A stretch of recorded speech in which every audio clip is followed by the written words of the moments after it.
You can tell her it sounds just fine. No, it sounds just great. Okay, I'm just going to turn up my volume. Perfect.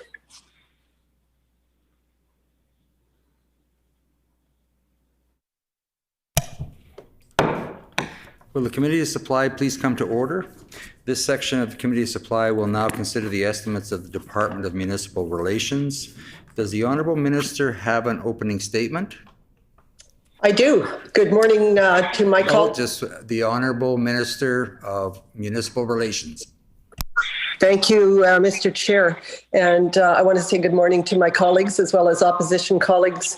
Happy to say that it's not raining this morning, even though I listened to it all night long. Hopefully we have better days ahead.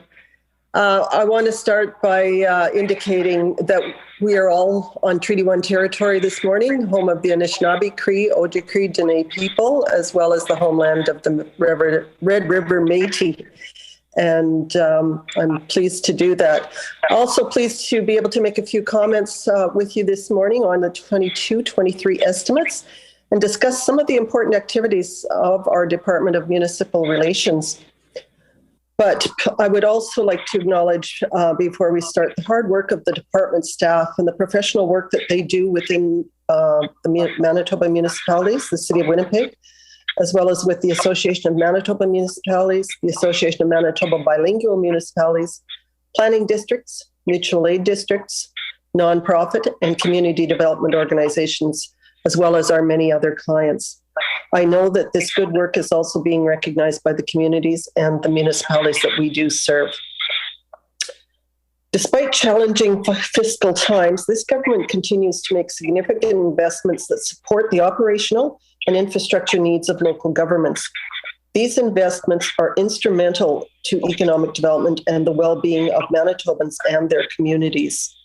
Our department maintains the Strategic Municipal Investment Fund of $313 million for municipalities to sustain key services, core programs, as well as priority capital projects. $172 million of this funding will be provided to the City of Winnipeg and other municipalities unconditionally as municipal operating grants, allowing the municipalities to prioritize support that best fit with the needs of their community. This will include $1.7 million for the Mobility Disadvantaged Transportation Program.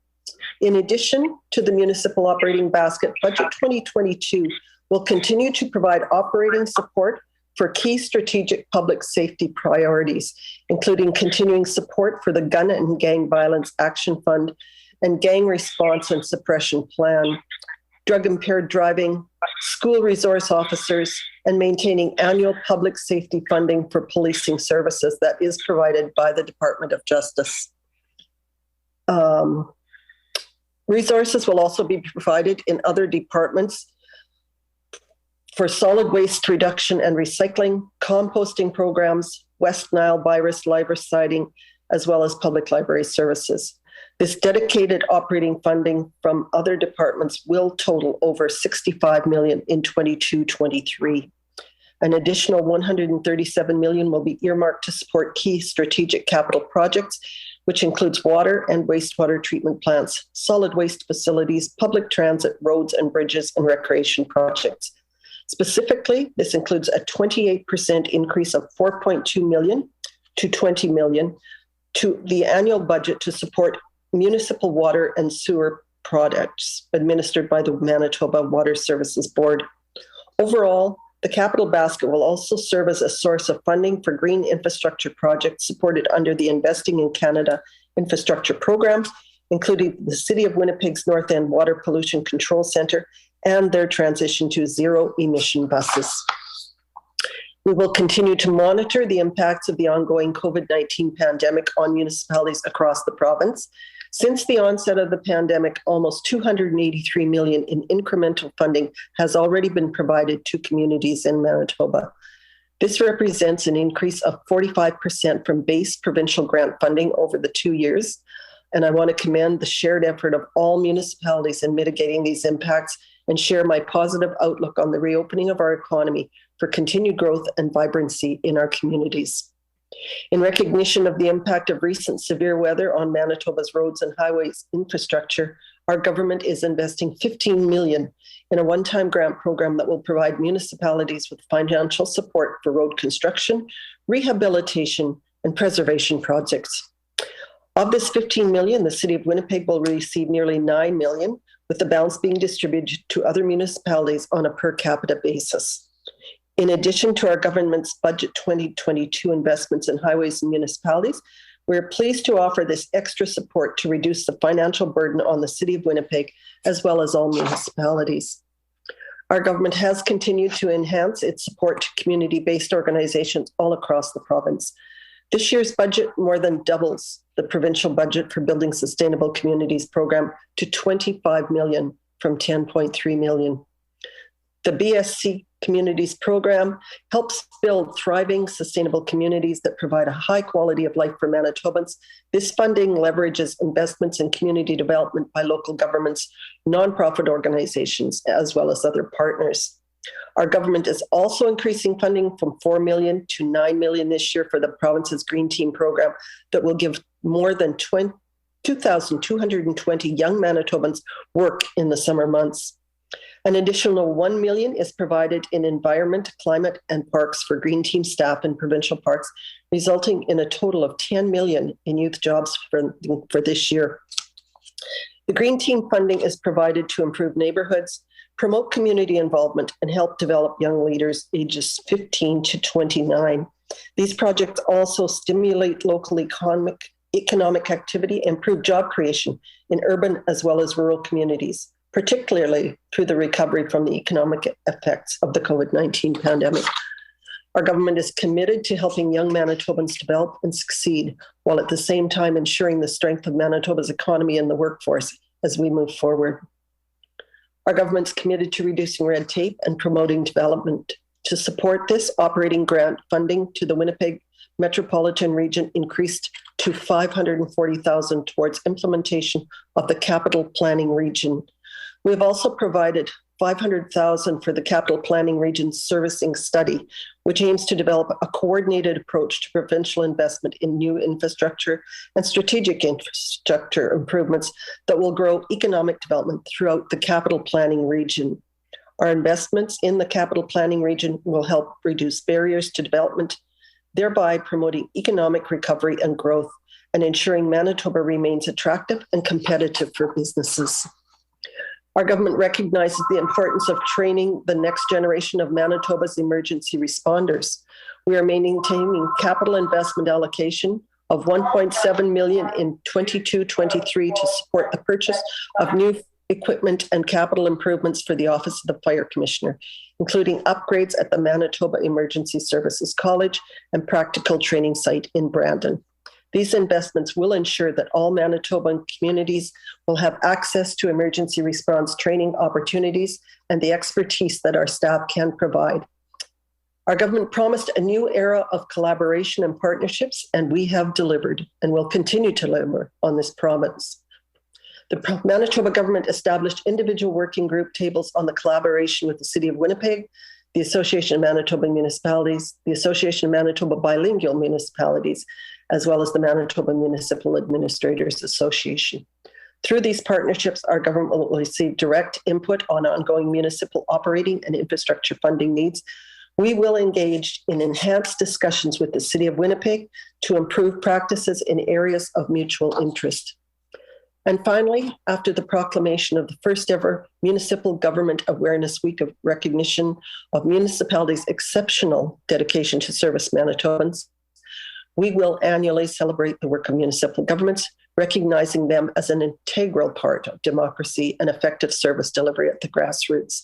Our government recognizes that working together is the key to building a stronger Manitoba, and we are committed to moving forward together with our partners from all across the province. We're working hard to support Manitobans and Manitoba municipalities during these very unique times. We are committed to providing the funding and resources that will allow Manitoba communities to thrive economically, culturally, and socially. Through collaboration and partnerships with advocacy and community groups all across the province, we will move confidently and purposely into the future. Mr. Chair, would you like me to introduce our staff at this time as well? Not at this time. Thank you. There will be time later. Oh, sorry, can't hear you. I just need to remove a phone that I did not expect was here that's going to cause me disturbance. So I'll just be 30 seconds. Okay.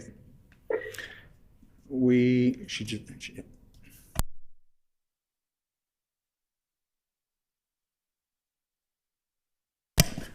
thank the minister for the comments. Does the critic from the official opposition have an opening statement?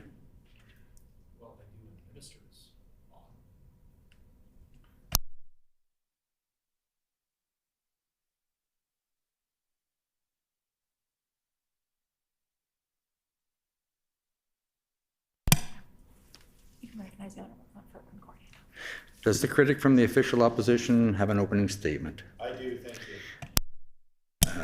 The honourable member from Concordia. Great, thank you very much, Mr. Chair. I do hope that the minister can hear us here today.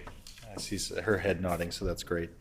I'll try not to take too much time. I realize that we don't have much time this morning, so I do want to get to questions as quickly as possible. But I did want to start by thanking the minister for coming to committee here today and for hopefully answering some questions. And again, if we can move through things quickly, I do want to just recognize that the minister I think has taken a different tone with regards to her the way that she handles this particular department. Obviously, that's noted by municipalities and the relationship that she has with them going back to her previous life, I could call it.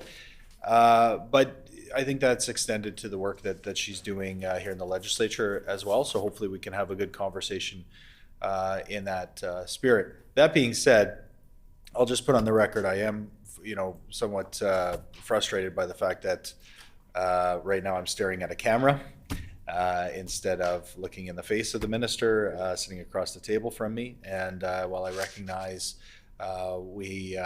technology allows us to operate from different places now, I think there is something different that occurs in committee when we can sit across from one another and have a conversation.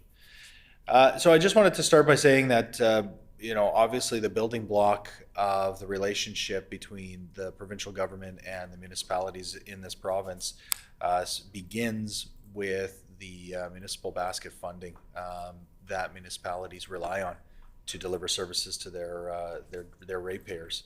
And this is now the 7th budget in a row that we're discussing a funding freeze, and the impacts are starting to be felt. They've been felt over the last number of years, and they're continuing to be felt, I should say. I know that that's a message that the minister has heard loud and clear from the Association of Manitoba Municipalities. I know that she has done the work to go out and speak to municipalities, so she's hearing that individually from them as well.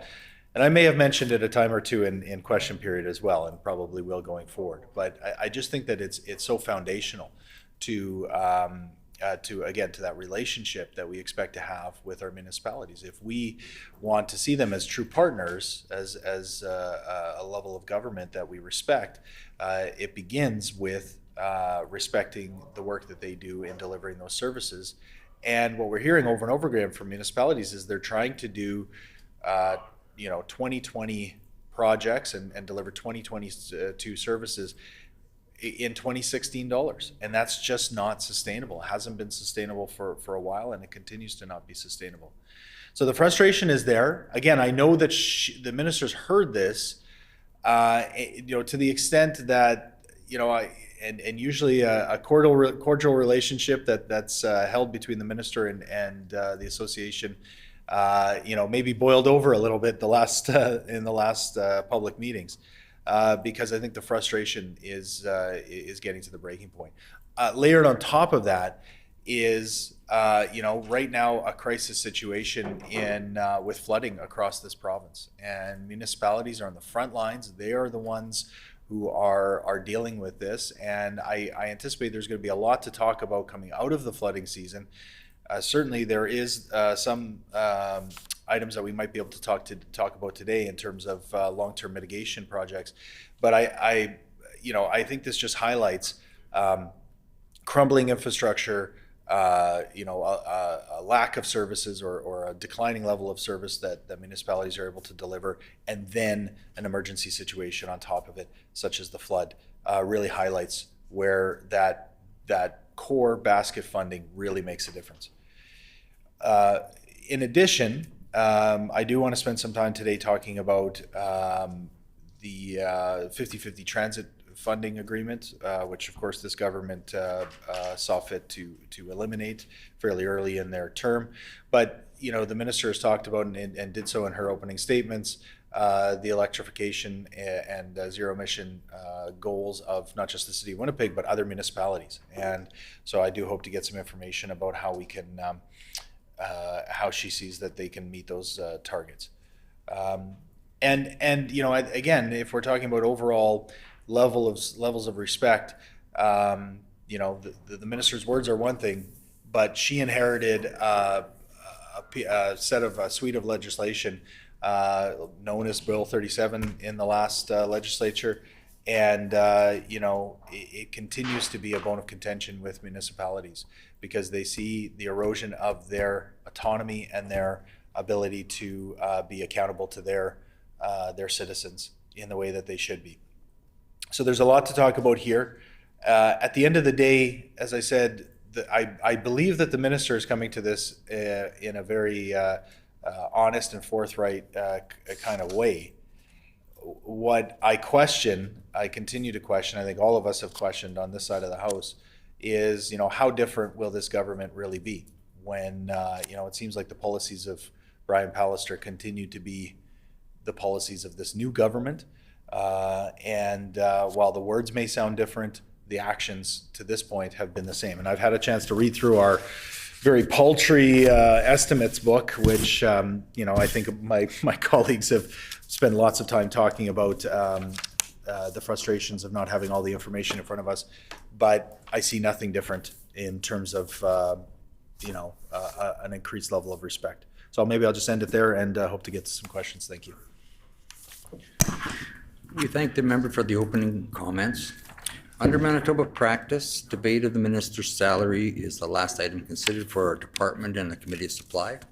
Accordingly, we shall now defer consideration of line item 13.1 bracket A contained in resolution 13.1.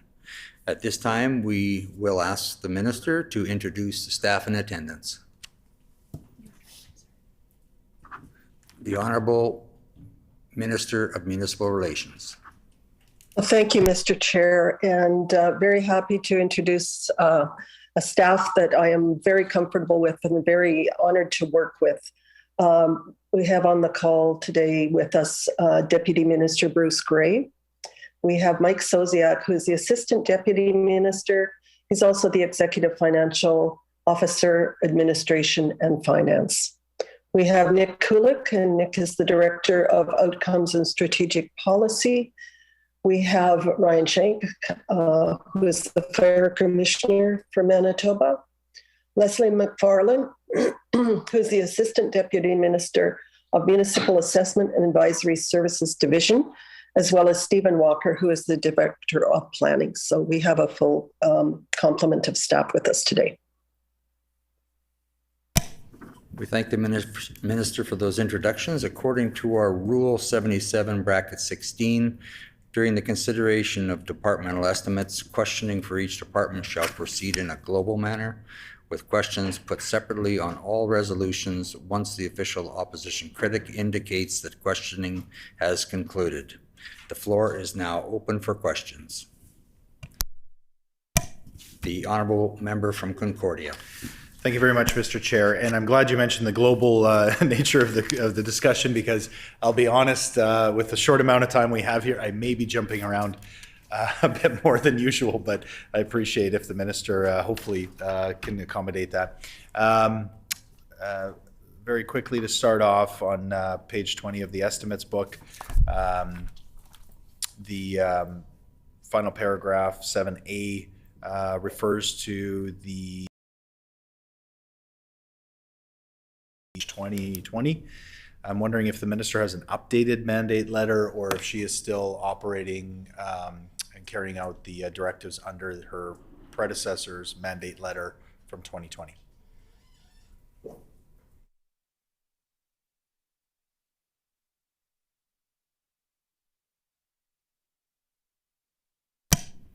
The Honourable Minister of Municipal Relations. Thank you, Mr. Chair. I'll just acknowledge by my hand when I'm ready to speak. And I want to thank my respected critic for his opening comments. Very well taken. I do apologize for being virtual. However, when with the distance I have from the city of Winnipeg, I also have a lot of constituency work that needs to be done. And this weekend in particular, I have some really serious issues to deal with in regards to constituents that are struggling with a tough issue. So I was able to deal with that very early this morning prior to this meeting. But I do thank you for your comments. I feel we've got a respected working relationship in a very short period of time. And I also want to acknowledge your attendance again at Association of Manitoba Municipalities Spring Convention.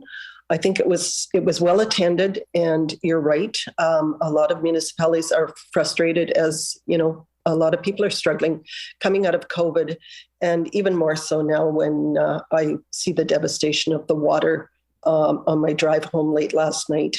So we are a province in crisis for sure. But I look forward to discussing all the issues that you asked about. I actually am one of the ministers that really enjoys this process of estimates, and it gives us an opportunity to discuss things that we don't normally get in question period. So I also want to acknowledge that my door is open to you at any time. If you want to discuss any issue in particular in person, I would be more than pleased to do that. I will respond to your inquiry about mandate letters. Premier Stephenson has not issued new mandate letters, and but when she asked that I return to cabinet and offered me to go back to municipal relations, of course, I was very honored to do so. I have a passion for municipalities. I understand both sides of this particular department. And I look forward to working with them. I think we've gotten off on a good start. We will not be getting new mandate letters from this particular premier. She's indicated that we will be working together as a team, and that is something that I really appreciate. So she has placed her trust in me to move this department forward, and I look forward to that. Thank you. I thank the minister for the comments. Just at this time, I'd just like to remind members of the committee to direct comments and questions through the chair.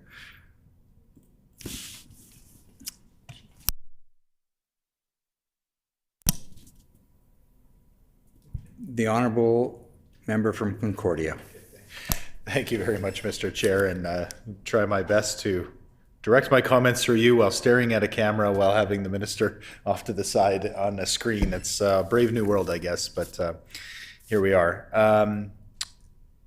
So I appreciate the minister's comments, and you know, and I think she recognized me. You know, maybe I counted 4 or 5 times in her speech at AMM. So you know, she's done the work to recognize the work that we're doing as an opposition, and you know, time we're spending with municipalities as well. So I do appreciate that. So further, I guess, to the question that I asked, or maybe just a further comment, and then I'll ask a different question. You know, I think, and there's a lot to criticize about the style and workings of Brian Pallister. Again, I think we've done that a few times here in the chamber. That being said, having those mandate letters, I think, you know, has set a certain tone. So I just want to be clear I guess I will ask a question. I want to be clear that the minister, the estimates book refers directly to a directive from the mandate letter. So is she operating and again, trying to meet the goals of that mandate letter, or is she saying there is no mandate that the premier has given her publicly to move forward in her department?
The Honorable Minister of Municipal Relations.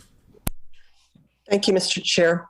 In regards to the mandate letter, as I've indicated, the Premier has not issued new mandate letters, Mr. Chair. Having said that, I was briefed when I became the minister back in January in regards to the main issues that the department was working on and will be continuing to work on, which are related to the collaboration tables that I mentioned in my opening comments. I think that has been a very strong move forward, and in this department in particular, especially when we're working on very serious changes within our province and the Winnipeg Metro region. And you referenced Bill 37 in your opening remarks as well. I think that is one of the most important changes that I have seen going forward when I think about Bill 37, and you have indicated that you have heard that there are concerns. I did make it very public at the AMM convention that I was also called with concerns regarding the very significant changes that are coming forward from individual municipalities. And I also indicated at that time that I took a 4-week period to do my own review, not with staff, but I did it personally myself and reached out to many different stakeholders to ensure that I knew very clearly what the concerns were, who was concerned, who was not, who was supportive. And I felt that I had a really good understanding when I made the decision to move forward with Bills 33 and 34, which are directly connected to Bill 37 and the planning and permitting. So the planning and permitting were recommendations in the previous mandate letter, as well as the Capital Region Growth Plan, stable basic funding.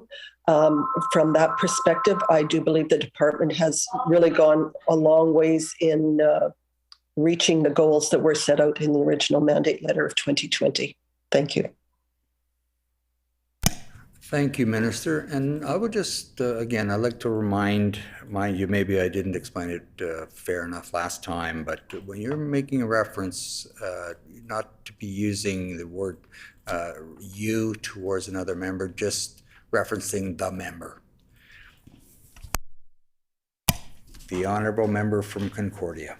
Well, again, I appreciate your guidance, Mr. Chair, but just so the minister knows, I didn't notice, and I don't know if it's, anyway, it's nice to just have a conversation rather than be quite as formal. Anyway, through you, Mr. Chair.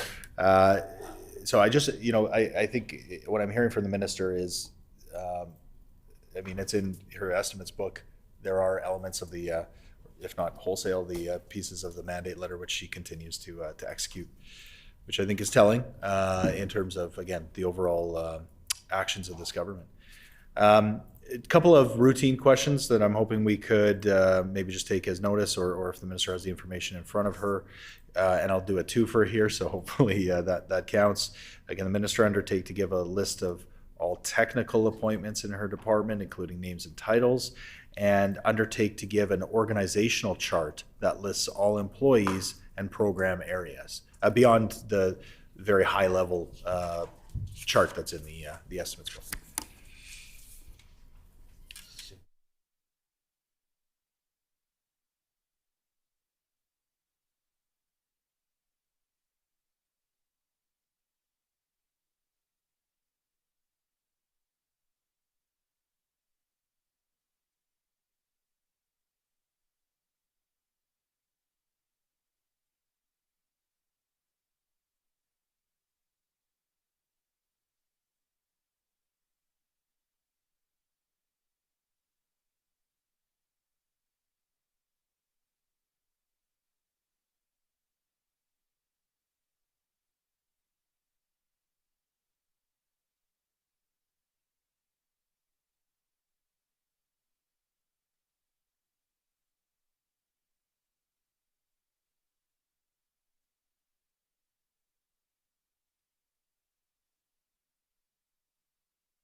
The Honorable Minister of Municipal Relations. Thank you, Mr. Chair. Very little changes in our department going forward. With my appointment in January, There was also a new special assistant that was hired into that department, and Daniel Stokes, as well as a new executive assistant that came soon after that as well, and that's Nicole Turner. In regards to a more detailed organizational chart, our department does not have that available today, but we would be very pleased to take that under advisement and to present that to you. The honourable member for Concordia. Thank you very much. I appreciate that. And in the same vein, can the minister provide me with the number of vacancies and the vacancy rate within the department, and more specifically, the current vacancy rate for land use planning in her department? Again, if she has that second vacancy rate handy, I think that's helpful for the rest of the conversation. But if that is something that needs to be taken on notice, that would be appreciated as well.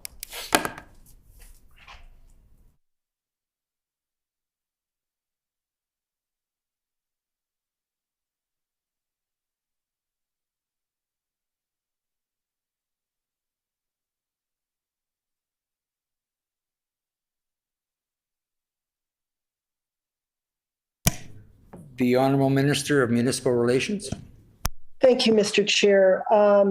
At this current time, and this is as of February 22, so it's very current, we have a vacancy of 74 out of 362. A good deal of this vacancy is created by attrition and retirements that have currently taken place. That equates to about 20%. We are actively recruiting, and we have since that time, we have hired new municipal services officers, which I was able to meet at the AMM convention. And that recruitment continues. So that seems to be going well. In regards to the planning, I don't have a specific number taken out of that number, but once again, we'd be more than happy to get that to the member and take it under advisement for today. Thank you. The honourable member from Concordia. Well, I appreciate that. I think that is an important number to return to the committee as soon as the minister has that available. I think overall, a 20% vacancy rate across the department is staggering. And I can appreciate the minister is saying that she's, they're trying to hire up, but the work needs to be done now. And as we talked about, the impact of COVID, issues around flooding and infrastructure struggles, not to mention, the uncertainty that comes around with Bill 37. I think really speaks to the fact that not having enough staff to do the work is a major issue. I think that's certainly a concern going forward. So again, just to build on the discussion around Bill 37, I did, as the minister mentioned, spend some time at AMM, and including hearing the presentation from the planning board about their work that they're doing. I do think that there's a hope among municipalities that that certainly or I guess maybe more so among the CAOs of municipalities, but that there is a hope that some of the burden, the bureaucratic burden that Bill 37 imposed on municipalities will be alleviated, and by subsequent legislation, as well as the fact that any kind of delays that were anticipated. But certainly there is a major concern around the ability of municipalities to have autonomy and a say. So maybe can the minister just at a high level give us sort of a Cole's notes on some of the discussions that she's had around those concerns, how she plans to address those, and maybe more specifically within the the Manitoba or the Winnipeg Metro region, how she is sort of trying to deal with some of those concerns around autonomy for surrounding communities that have been sucked into this Manitoba or the Winnipeg Metro region planning district. The Honorable Minister of Municipal Relations. Well, thank you, Mr. Chair. And I'm pleased to be able to discuss with you, as you've indicated, you've had concerns, which I have openly admitted that I have listened to a lot of those concerns as well. I've taken the oath to be this minister for municipalities. My conversations continue. Sometimes it's municipal officials calling me, or sometimes I just take the opportunity to call them. And I have to share with you that my special assistant, Daniel Stokes, has been making several phone calls the past couple of weeks, just reaching out to mayors and reeves for an open discussion to gather more information on my behalf that will serve me well in going forward. And I was very clear at the municipal convention during a fireside chat with Reeve Blight that I plan on working in a very open and transparent way going forward. There is going to need to continue to be a lot of communication. And our collaboration table is actually working on a communication strategy so that it's very difficult.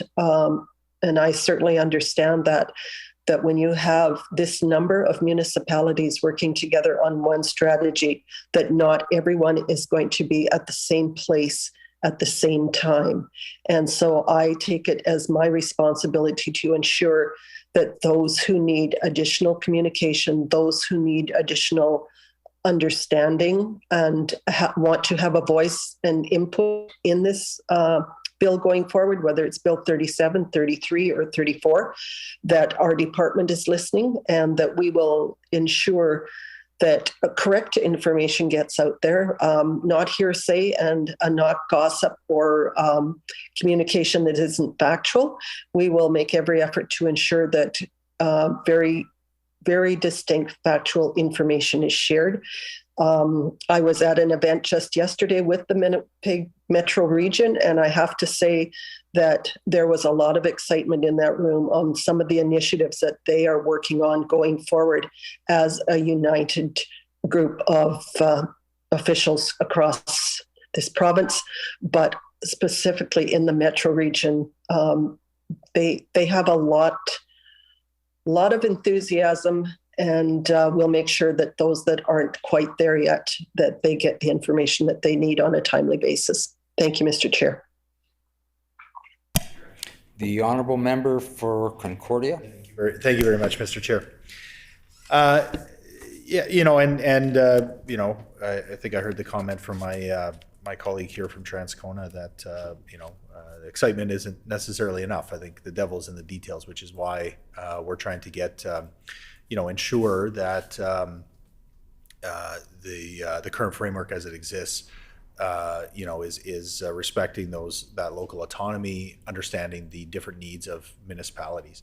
So just to be a little bit more specific in my questions here, one major concern that the bill generated was that it granted developers the ability to appeal municipalities' land use decisions to the provincially appointed municipal board. So sort of take a decision that was made at council and superseded by going straight to the municipal board. So specifically, I wanted to know, can the minister tell us how many land use decisions have been appealed to this point? And can the minister say how many of these appeals were upheld?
The Honorable Minister of Municipal Relations.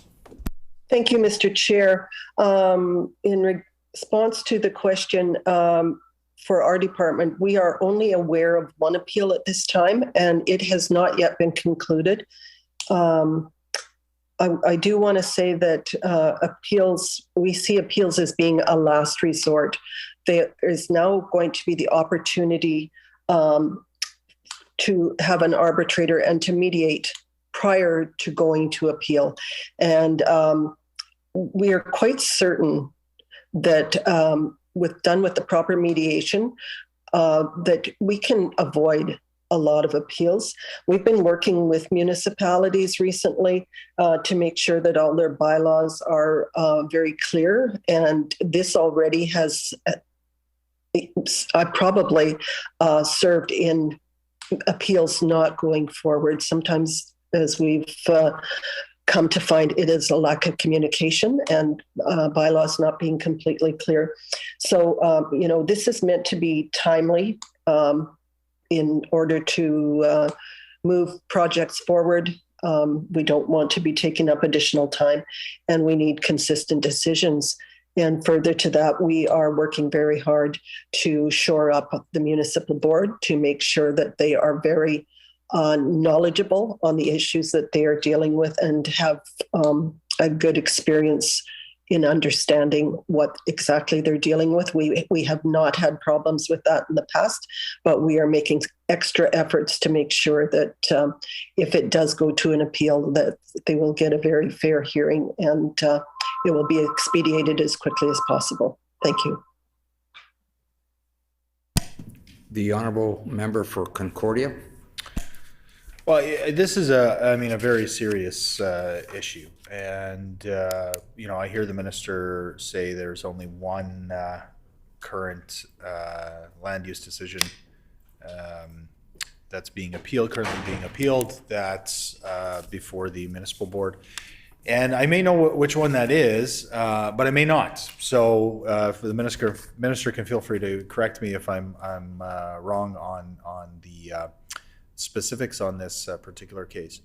But the concern that I heard related to proposed development for East St. Paul, heard directly from councillors out in that community, it certainly it gave me quite a bit of concern.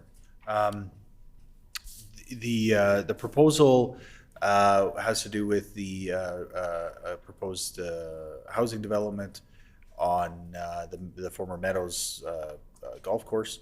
The proposal, as I understand it, is a very significant proposal in terms of the number of homes that will be in that particular piece of land. For those of us that know the area, it's it doesn't have great access. McGregor Farm Road was the former access, and now you have to go all the way up to Birds Hill Road, come back down.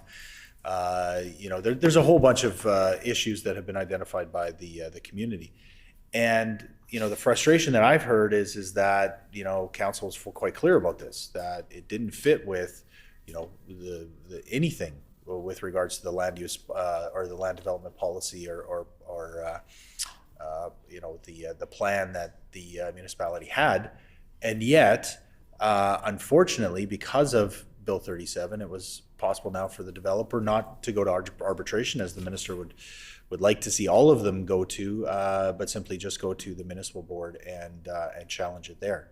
And the frustration then becomes for not just the council, but the residents that they represent, that their voices are being discounted or not being listened to. And and again, municipality like East St. Paul, I don't think anybody could argue that they're not developer friendly. They've done great work to ensure that they are working with all kinds of different housing developments and commercial developments and the rest. I mean, there's lots going on, and there's lots of room there yet to build out in East St. Paul. They have a very specific way of looking at that. Again, a proposal like this comes forward, doesn't fit with what they're looking for, would ultimately cost the municipality a lot of money and the ratepayers ultimately to pay for this development. And they feel like their voices are being drowned out. So again, I might be barking up the wrong tree. That might be a case that's already been settled. So I guess the question is if it has been settled, can the minister identify that and maybe comment about how that process went? Or if that's the one that she's referencing, how can she justify that the ratepayers in a community like East St. Paul don't have a say about the future development in their own community?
The Honorable Minister of Municipal Relations.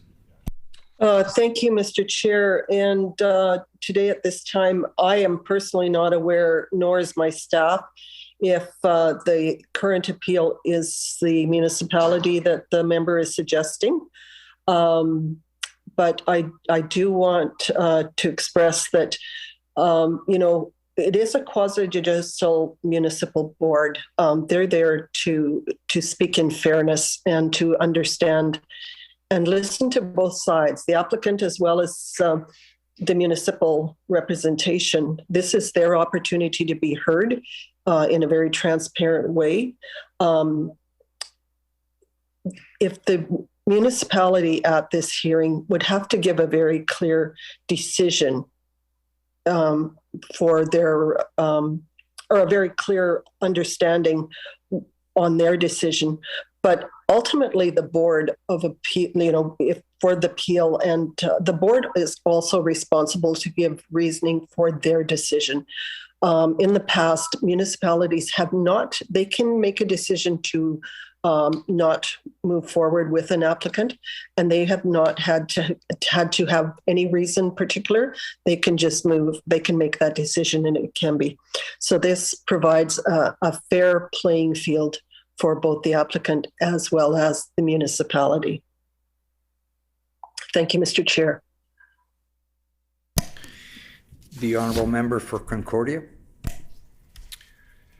Well, I would take issue with that characterization that it's somehow a level playing field when you balance the democratically elected will of an entire population of an RM versus one developer, and then they are all now all of a sudden on a level playing field.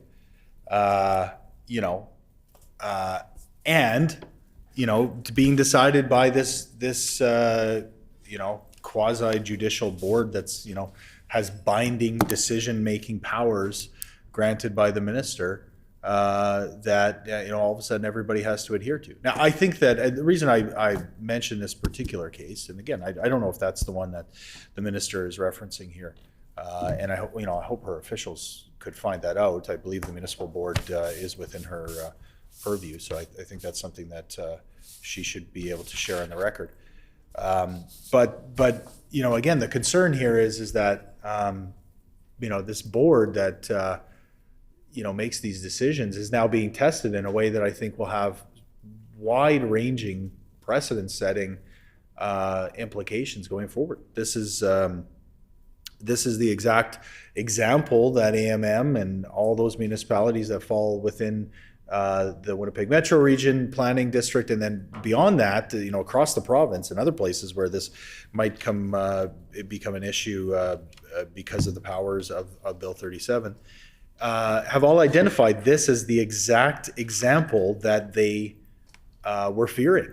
That they do all this work, and they're elected to do all this work to plan and execute a well thought out development plan, and then again with the coming from their democratic right and their democratic mandate that's given to them by the citizens that they represent, and then it's thrown out the window potentially. So I think if there is only one case before the municipal board, this would be appeal, I should say, this would be the one that I would hope that the minister is paying very close attention to, and ultimately, she makes the decision on who sits on that board. So, the buck stops at her desk as far as I'm concerned. And so there's a big concern about how this one is handled. And I do hope that ultimately the citizens the residents have their say. But that, despite whatever happens with this particular case, I think we'll see more of these coming forward. So I'm sure the minister will hear more about these not just from us, but from municipalities themselves directly. I do have some questions. Maybe I'll just end off this portion on Bill 37. I do have some questions with regards to Winnipeg Transit, the 50-50 funding agreement, and electrification of buses, but maybe I'll just allow the minister to respond to those concerns about Bill 37 and its impacts. The Honourable Minister of Municipal Relations. Well, thank you, Mr. Chair. And I understand, the concerns that the member is putting forward. And this is exactly why I have made it very clear to the collaboration table that is working on these particular bills in regards to planning in the Winnipeg Metro Region. But I've also made it very clear to our own staff that I will be following this process. It is new. And as I've already indicated, there are partners and stakeholders, some that are very, very aggressive with this when it comes to the industry, and some in regards to municipalities. And I will also share with the member that not all municipal councils are in agreement within themselves eternally in regards to this process and this bill. And consequently, we get very mixed communication sometimes. I also am very aware that we're facing a municipal election this October.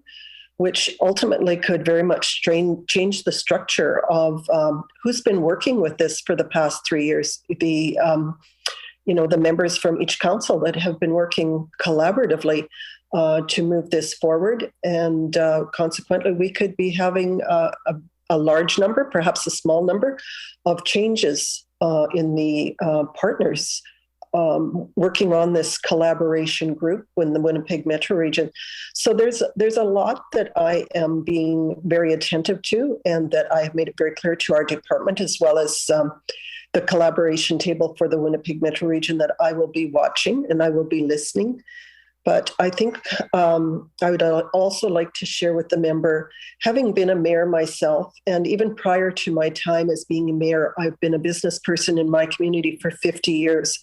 And there has been development stopped because of the council that has really done harm to our community and held us back in the past.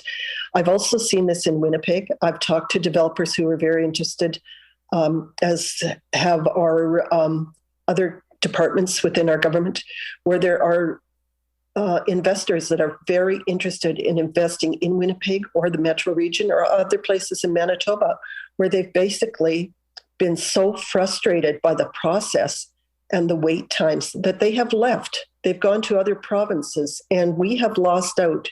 And economically, that's a big loss. It's a loss of income for our province. It's a loss of jobs.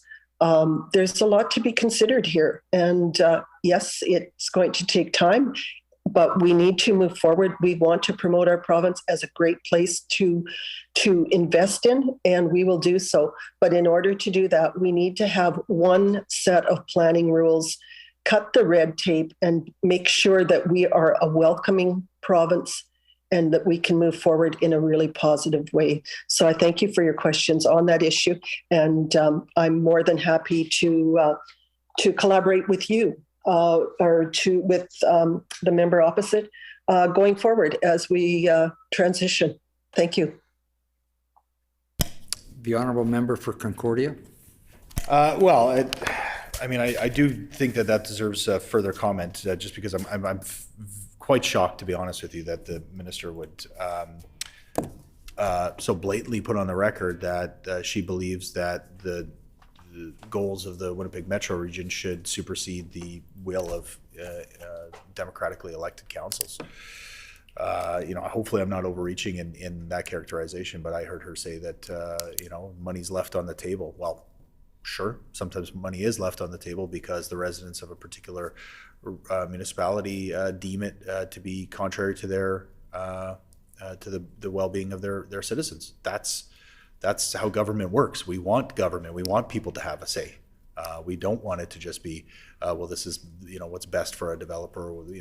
What's best for the bottom line. And just to put very clearly on the record, from what I understand, the proposed development that we're talking about here would propose. So just to set in context, or from what I understand, the municipality of East St. Paul has around 3,000 homes and residences. And the proposal, when it first came forward, was to put 1,500 new homes in what is now zoned as, I think, commercial or light industrial, in an area that's not serviced by water, not serviced by sewer, is built on top of a major drainage system for the municipality, that has no access for services in any other way, has no roads built to it, is completely outside of the development. And again, we're not talking about a municipality that's like a stick in the mud that's saying we're not going to do anything here. There's huge developments that are being built up through the ESSO lands are being developed as we speak. Huge opportunity to build within the RM of East St. Paul. But this is completely outside of their plan. And when the developer was told, 1,500 homes, and we're talking 30-foot lots or something, like 8-story condos, doesn't fit with the development plan whatsoever. Maybe does down the road in Transcona, in parts of Transcona, not to bring in my friend from Transcona once again. But certainly doesn't fit with anything. If anybody lives out there, I mean, understands this just inherently, besides the kind of the technical pieces that have been shared with me. But again, so what was the outcome of that rejection at the city council, at the municipal level? That's fine. We'll go to the municipal board. Oh, and by the way, the development now, it's actually 2,000 homes. And we're going to put even more homes in there. I mean, so this is, again, it's precedent setting, and what it shows to all municipalities, and for the benefit of Manitobans, to understand what the metro region is. I think it's 18 municipalities. I mean, this is a massive piece of land. Selkirk, for goodness sake, is included in the metro region. Selkirk, who came to Bill 37 hearings to say, I'm not sure the minister understands, the premier didn't understand apparently, we're our own city. We draw people in. We have our own metro region. Like Selkirk is not part of Winnipeg. Government services, hospitals, industry. Like, anyway, I'm getting off track, but I think what my point is, all municipalities are recognizing that this is the potential risk that comes with this kind of legislation. And so this is precedent setting. And again, the minister appointed every person on the municipal board. The minister has the ability to set the tone here. And for her to say, there's money left on the table, we got a development first.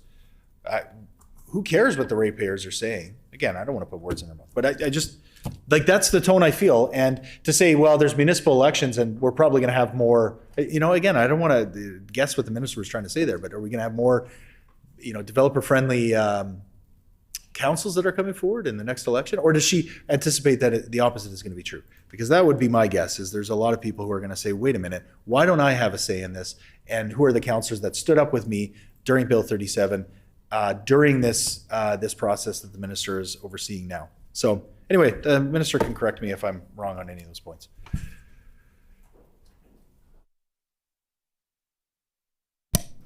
The Honourable Minister of Municipal Relations. Well, thank you, Mr. Chair, and I certainly do want to correct the member opposite. He is very much misinterpreting my comments when I have given him examples of projects in the past that perhaps were overlooked by a council. I'm referring to councils with councillors that have their own agenda, councillors that have invested interests that go against what the project might be.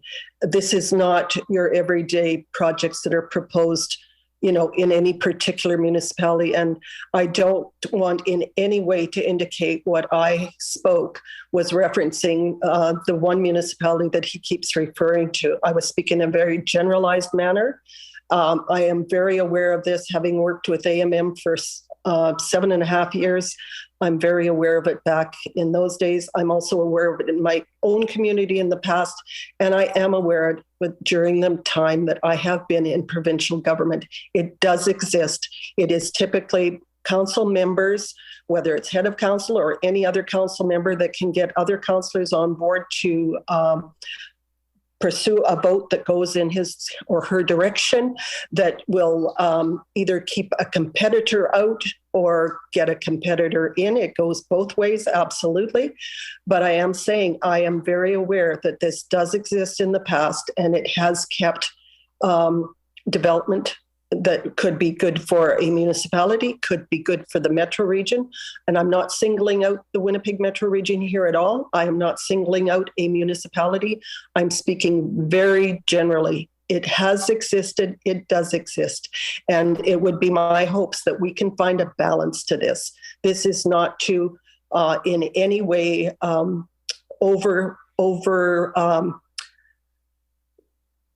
run a council in their decisions, what's good for their municipality, and regulations are still being worked on. We are still listening to municipalities. We will continue to listen to municipalities. This is not a done deal. This is working. There will be a review every 3 years. The next one is already scheduled for 2024. So this conversation continues. It is not a one and done deal just because Bill 37 is passed. Bill 33 and 34 have committee on Tuesday night, And I look forward to further discussion on this. And as I've already indicated to the member, I am open to discussion at any time. If there's particular cases that that are talked about or heard about, I do not have any knowledge on the municipality that he is presenting. And today I'm actually glad I don't, because I don't want to give a biased information on anything like that. But I myself do not fear the future. I have always been very optimistic, always looking forward to growing my municipality. When it was my business, I always looked for better ways. I always looked for better outcomes, and I always try to be very, very aware of our changing world. And I know a lot of the municipal councillors are the same. And I've already indicated that not everybody's on the same page. I am very, very aware of that. And I will always take that into consideration. Thank you, Mr. Chair. The honourable member from Concordia.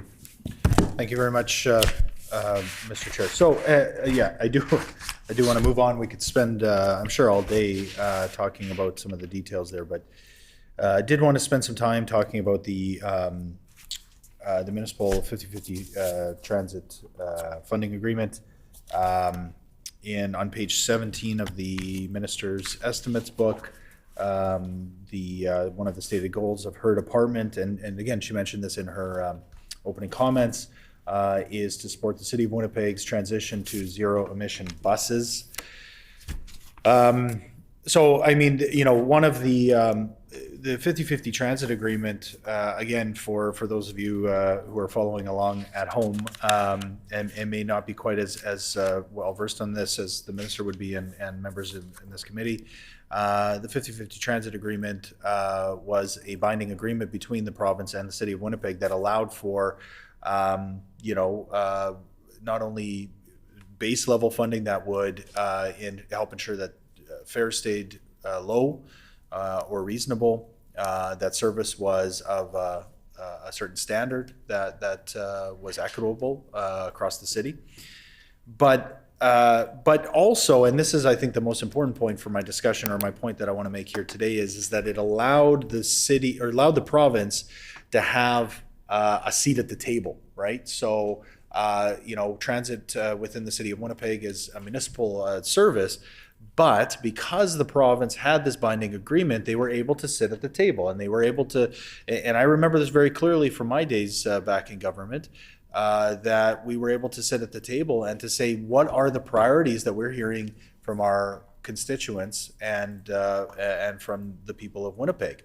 And we would sit down in the same way that the City of Winnipeg would do so. We would hear from Functional Transit Winnipeg. We would hear from community activists and groups. We would hear from the City of Winnipeg bus drivers and their union. We would listen to kind of all sides. And then we would also look at priorities like what the minister is identifying here, a transition to zero emission buses. This again, so I don't want to bring in the member for Transcona every single time I speak, but I have to bring him in here now because, of course, New Flyer Industries is in his constituency. And I was very honored to join him and the leader of the opposition in a tour not too long ago of the plant. And if you ever want to see incredible, amazing work that's being done in this province by the average hardworking people of Transcona, I didn't mean to call them average. I mean that, they are very much like many of us in Winnipeg, but have taken on not just, the work in terms of building buses, but building some of the most state-of-the-art buses in the world. And what struck me when I was there was I felt like we were walking through we saw buses that were going all over the world just when we were there. And what I remarked afterwards was I expected it to be like an assembly plant like you might find in Oshawa or in these big assembly plants. Instead, what we saw was it was almost like being in a Ferrari plant, because every single bus from start to finish was customized, was hand built, and individually built for the customer that it was going to. But we saw these going all over the world instead of down the street, I can't take a zero emission bus from Kildonan Place Mall to the legislature, but I can go to, San Francisco and I can take one down the street there, or in Toronto now, I guess the latest contract. So anyway, my point simply is, because I did want to talk about New Flyer, because I was blown away by the people there, the amazing work that they're doing. But just to say, because of the lack of the 50-50 transit agreement, we've lost that ability at the provincial level. So I just wanted to ask the minister, how is her department going to meet this goal without having the kind of structured agreement with the City of Winnipeg and other municipalities around their transit needs? I could go on all day about New Flyer.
The Honourable Minister of Municipal Relations.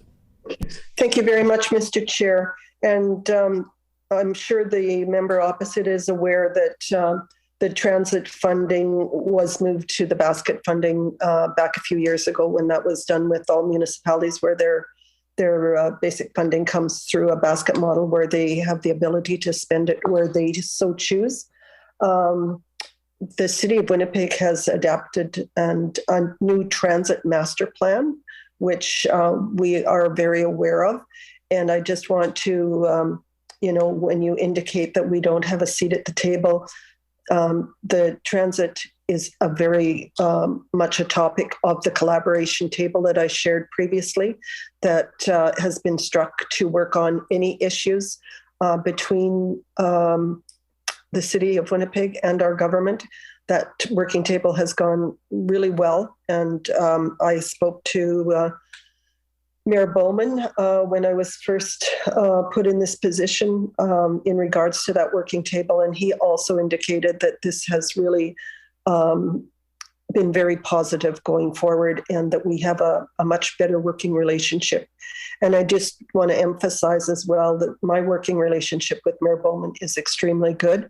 It was in the past and it continues to be. We speak on a regular basis, very casually or very quickly. When anything comes up, we contact each other, and that's working very well.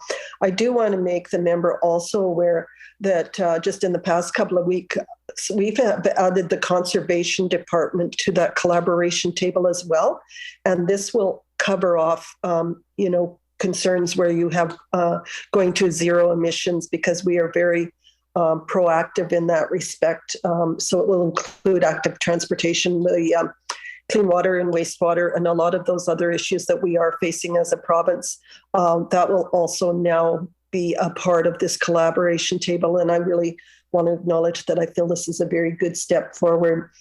I'd like to make the member also aware of the ICIP request that was sent through our province to our partner in the federal government for funding for transit to go along with the transit master plan. And our province has committed to 170 million for the first phase in this master plan. To date, we have committed 92 million to the transition to zero emission buses. We've also committed 61 million to a new transit garage for the city of Winnipeg, which would be well equipped for electrification and the buses that would be expected to be there. And in regards to those funds that I've just mentioned to you, the member, we have already flowed 40 million of that funding to date. The honourable member from Concordia. So I just, I do have a lot of other questions that I do need to get to, but I just wanted to get a little bit of further clarification. So, the minister's talking about the table. I guess what I'm asking is whose plan are they following? Are they following her own department's plan, as again referenced in the estimates book? Are they following a plan that has been developed by the city of Winnipeg to meet their zero emission targets? And is she getting direction from them? Or is she following a plan that is being developed by the Minister of Climate and the Environment? And I'm very happy to have my colleague from Wolseley here, who's obviously our critic and very knowledgeable with this. So this is a report that's coming forth, we understand, from the advisory council to the Minister of Conservation and Climate. Who's in the driver's seat here, no pun intended, with regards to this goal of transitioning to zero emission buses? Are they taking their lead directly from the city of Winnipeg and then sort of being the arbiter of what goes forward, or are they driving the plan within the department, their own department? Or again, are they taking direction from the overall climate strategy being dictated over in the Department of Climate and the Environment? I don't think that's the name of it.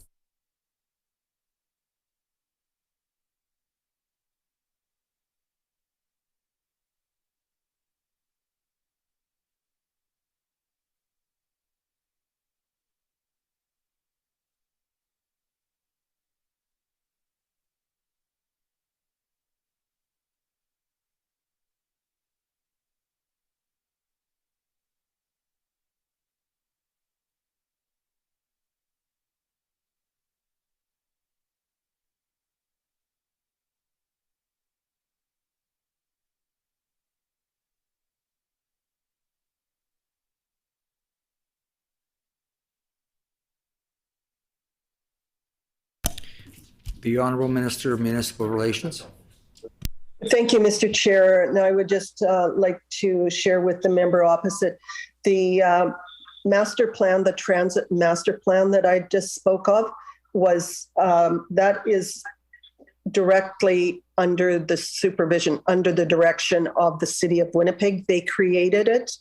They did have large public hearings. They listened to their ridership. That is their plan.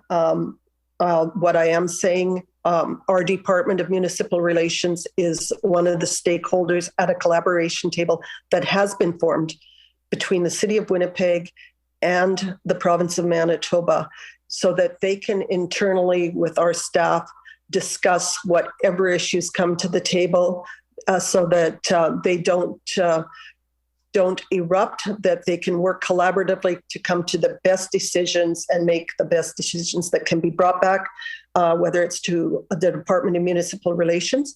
And I do want to be very clear that the Department of Conservation was added to that table most recently. It is very recent. I'm not even sure that they would have been on a meeting at this point, but it was recognized that some of the issues that need to be discussed would definitely include that department of our government. Thank you. The honourable member from Concordia. Thank you very much, Mr. Chair. And I do want to move on to a new set of questions, but I neglected to mention something, so I'm just going to throw this in as a one-off. And if the minister wants to give any insight, that's fine. If not, that's also okay. It was mentioned by my colleague from Wolseley and others that active transportation is a major part of the transportation solutions for not only the city of Winnipeg, municipalities across the province, and provincially, right? So we in the past have had a directorate or at least a staff person within the department that was charged with building or monitoring or furthering active transportation in the province. I know that position was eliminated. So again, just as a one-off, if the minister has any information about priorities when it comes to active transportation, and if they plan on hiring somebody to fill that position. But I do want to move on. With regards to the RCMP funding issue, this is, of course, the minister knows, comes out of the settlement with regards to pay for the RCMP. This impacts many municipalities. In the past, we've gotten into kind of a back and forth in the in question period. Not to criticize the format of question period, but it's not always the most conducive to get to solutions. And in fact, in the past, when I've asked this in QP, I think it was answered by Minister of Justice. There might have been others that stepped up and answered this anyway, but it does fall under this department, because I think there's some municipalities that actually, in fact, are pay the province gets paid from the feds. This is a big problem. This is impacting budgets. I'm just wondering if the minister has, if there's been a resolution to this issue in terms of the funding shortfall that municipalities will be facing.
The Honorable Minister of Municipal Relations.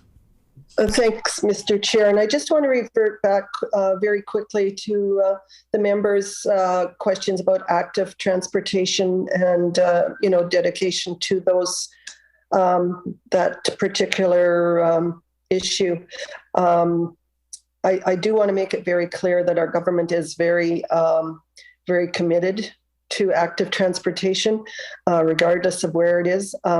There is funding that comes throughout several different departments that are taking this into consideration and working with persons for this active transportation. So transportation and infrastructure, the Department of Mental Health, Sport, Culture and Heritage, as well as our department, all are actively involved in this. And there is funding, or there has most recently been a lot of funding gone out through Building Sustainable Communities, but there's also several other funding models within our government that support active transportation. Certainly something that we are very, very interested in pursuing and building on. I want to address the question in regards to the RCMP funding and the member's question. There was a joint letter that went out from Justice, because Justice is handling a lot of this on behalf of our government, but it was jointly signed by the former Minister of Municipal Relations. And I want to add that we have not received a response to date, but it is also an issue that I've had a significant conversation with the Association of Manitoba Municipalities on behalf of their members. Thank you. The Honourable Member from Concordia. Well, and I appreciate the update, and maybe I won't ask too much more with regards to the details, but I just wanted to put on the record that as the minister indicated, this is a major concern. I guess the question I would have to follow up, and then we can move on, is for those municipalities who had to this spring put together their budgets with a 23% hole in their policing budget shortfall. How is it that the minister has supported those municipalities, at least in the short term? And I guess, again, we're hearing about this. This is a concern, but it's also like has real world impact on what municipalities are able to deliver to their ratepayers. So, is the minister, what kind of steps? This should be, I would imagine, the highest priority when it comes to negotiations with the federal government. What sorts of additional steps outside of the letter and sitting back waiting for a response has the minister undertaken to get this issue resolved ASAP?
The Honourable Minister of Municipal Relations.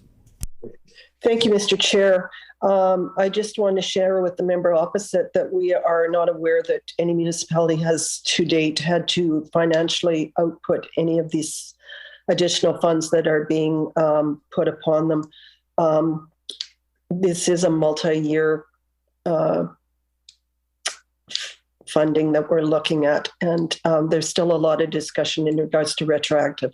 So it's an issue that is still very much under discussion, and I'd be pleased to see if I can get an updated report from the Minister of Justice on this issue for you. The honourable member from Concordia. And I appreciate that clarification and commitment to get additional information. Likewise, with regards to budgetary impact ultimately coming from the federal government, is the direct result of changes made by this government with regards to the education property tax rebate. Now, I know we've spent the last few days in the legislature debating this, so I will restrain myself from going too far down the road about overall comments with regards to that rebate and the way that it was administered. But one of the impacts that we've seen with regards to unintended, I would imagine, is the impact from the payments in lieu of taxes paid by the federal government. So when the province reduced the commercial and institutional property taxes by 10%, the federal government also reduced their payments in lieu by the same. And this doesn't matter too much to most municipalities across the province, but the minister will know that this impacts some municipalities. Most notably, I guess, the Stony Mountain municipality that contains Stony Mountain Institution. It impacts them to a great degree. And so the minister will know I wrote to her about this matter, and I'm simply looking for an update to ask her the status of those negotiations and whether that shortfall has been addressed by the federal government or by the provincial government, if she could give us some insight with regards to that impact.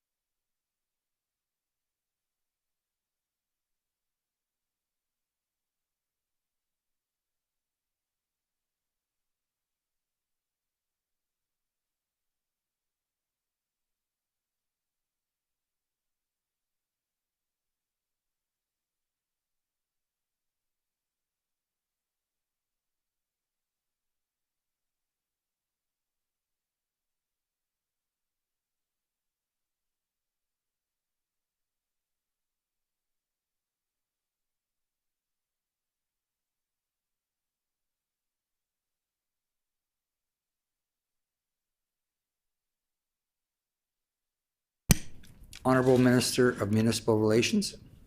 Well, thank you, Mr. Chair. And I would just like to have a comment on the education tax rebate that has been robustly debated for sure.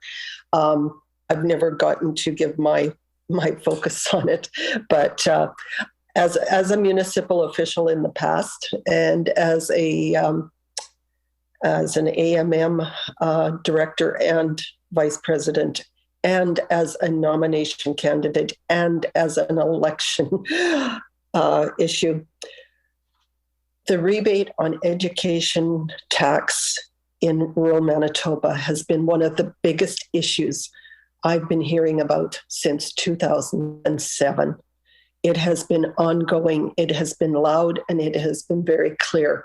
And I understand in rural Manitoba, the impact on taxes and how it affects one individual, whether it's a farmer, a residential owner, a multiple residence owner, it's very different. But from my perspective, I only had one issue that was more important in the past, and it was the Nipawin Hospital in this whole area, and education property rebate. And I want to be very clear. The people across Manitoba realize and understand that education has to be funded. We all know that, and everybody is in agreement. We want our kids to have the best education. We want to have quality teachers. We want to have proper, safe schools for all the children. And we want Manitoba to do really well in the Department of Education. However, there has to be a better way to fund it. And we are absolutely adamant that we are going to find and move forward in a better way of funding education. Education will in no way go short because of this change in taxation. This type of taxation for education has been not used across all of Canada for many years. And I will be upfront and saying that we are behind time, and it's time that we look at things differently. There is adequate revenue in this province. We are building this province. It is growing, and education is the foundation of that. So I want the member to be very assured that this is a good step forward, and we will ensure that it will be the same people paying taxes. It's the same people that pay taxes. Call it whatever you want, but there will be a proper funding for education moving forward. And in regards to the tax that you talked about that will be lost to municipalities from this through the federal government's portion, the provincial government is covering 100% of that shortfall. It equates to approximately $3 million. I don't have the exact number at my fingertips, but this will be included in their full payment, their basket funding. We put forward 75% of the basket funding early in the year, which is at this time. And then there's a second full payment for the additional 25%. And any municipalities that have that shortfall that was in lieu of taxes will be receiving it at that time. And I thank you for that question. Thank you, Mr. Chair. The honourable member from Concordia. Well, you know, and not to take the bait on getting into the discussion and the debate that we've already had over the last number of days, what I think I've heard from municipalities and you know, sort of the worries that they've had over the last number of months because of this change is indicative. I mean, there's a lot we can argue about, and again, we have in the legislature about the nature of this tax rebate, who it's going to, you know, whether we should prioritize this massive tax break to corporations and folks who have expensive homes. But I won't get into that. What I would say is that once again, I'm hearing from residents in my own constituency who are saying, why are my taxes going up? And then they're waiting for a check to come in the mail, which, you know, it was, I thought I had heard the Premier and others say that last year we had to get it done quickly, so that's the reason we're doing it this way, but it would be different going forward. Here we are in the same situation. And I think that this situation that the municipalities are facing is that same, you know, sort of rushed, poorly planned out, poorly thought out, and very poorly executed plan that this government continues to have with regards to tax rebates. Again, I'm not going to get sucked into that debate. You know, despite that minute and a half that I just did. Okay, I do have others questions that I want to get to. Specifically, I wanted to ask the minister about the concerns that I'm sure she's heard from a number of municipalities with regards to Section 83(2) of the Municipal Act. This is the section of the Municipal Act which gives authority to council and has been very recently used by council in certain RMs to censure or limit the ability of the mayor in those municipalities to have the powers that, you know, normal average Manitobans would understand that they're electing their mayor to have. You know, specifically, I know that there's been concerns that have come directly to the minister, and there's also wider concerns that have, you know, circulated amongst the Association of Manitoba Municipalities and others who are saying that, you know, no matter where you land on individual cases within municipalities, there is concern about Section 83(2). And that even if that's not the intent of the legislation, because, you know, I mean, it was never abused for 25 years. It was, you know, it was in place and nobody ever, you know, used it in this way. Lately, because it's being used this way, that there is a loophole that quite evidently needs to be closed. So I'm wondering if the minister has looked at this particular aspect of the Municipal Act and whether she has some comments about the way that this particular clause is being used in the real world on democratically elected councils.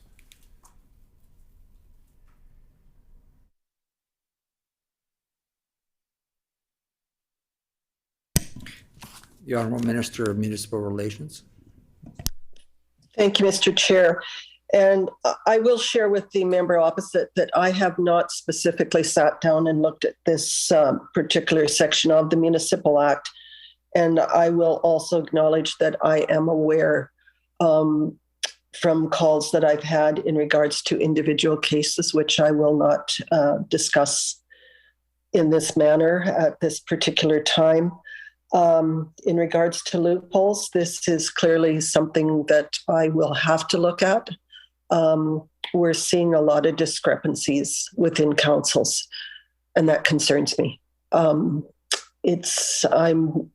in a very short time frame here between now and the next election, and I know that there are a lot of stresses internally, with probably more councils than the member opposite even is aware of, and that does concern me.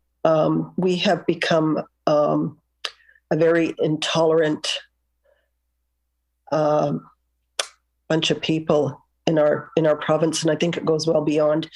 I'm seeing behavior, and I'm seeing it more since COVID.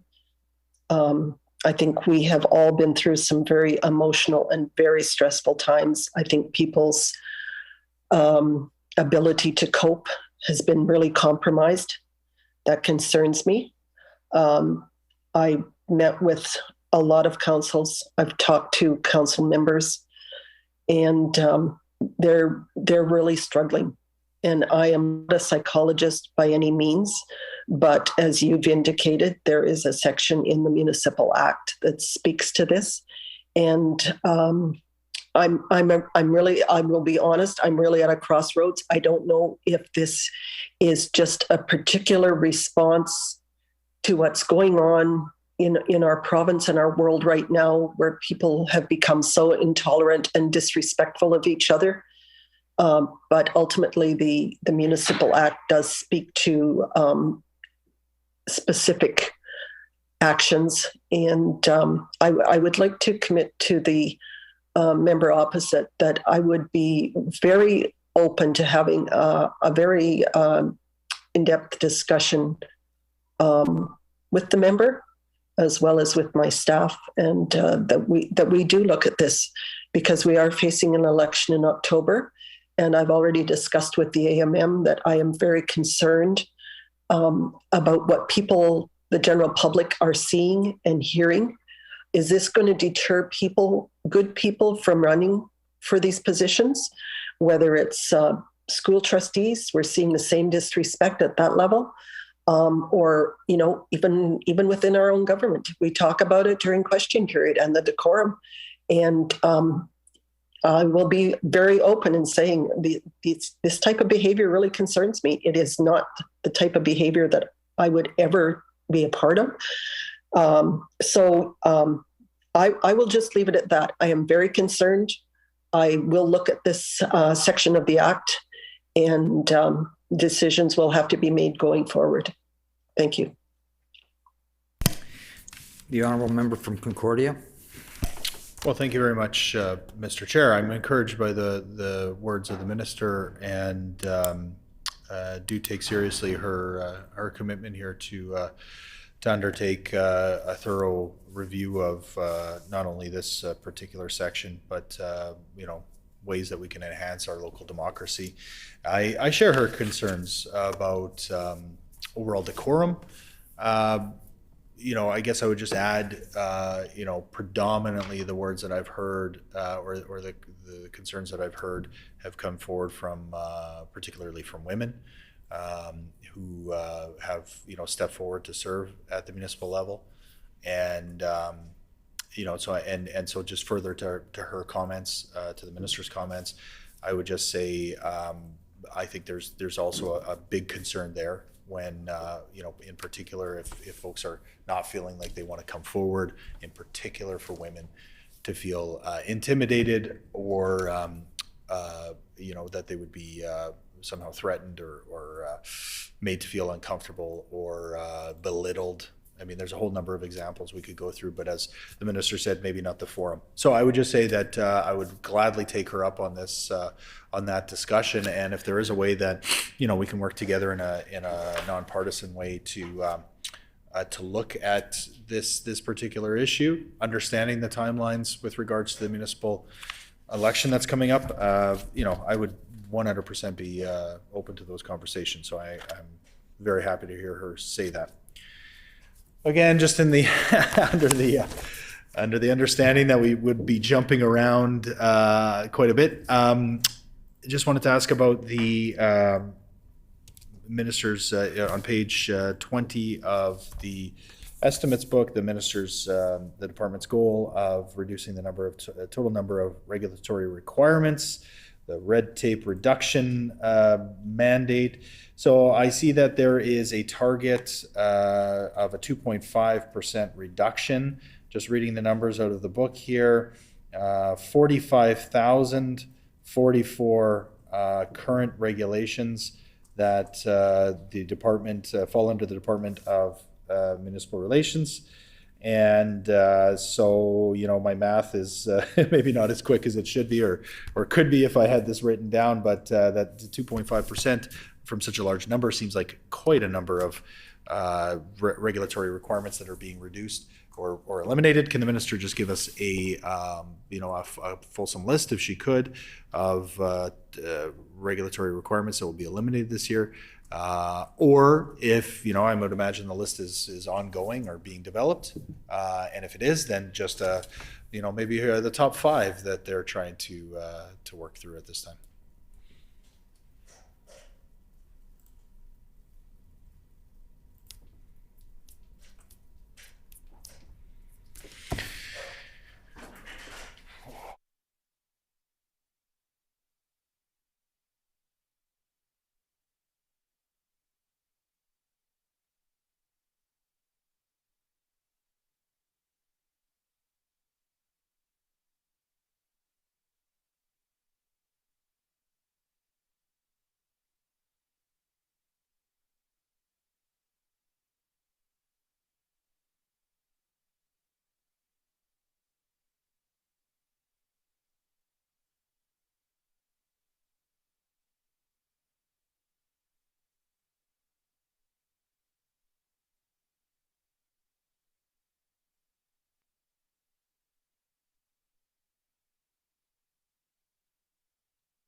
The Honourable Minister of Municipal Relations.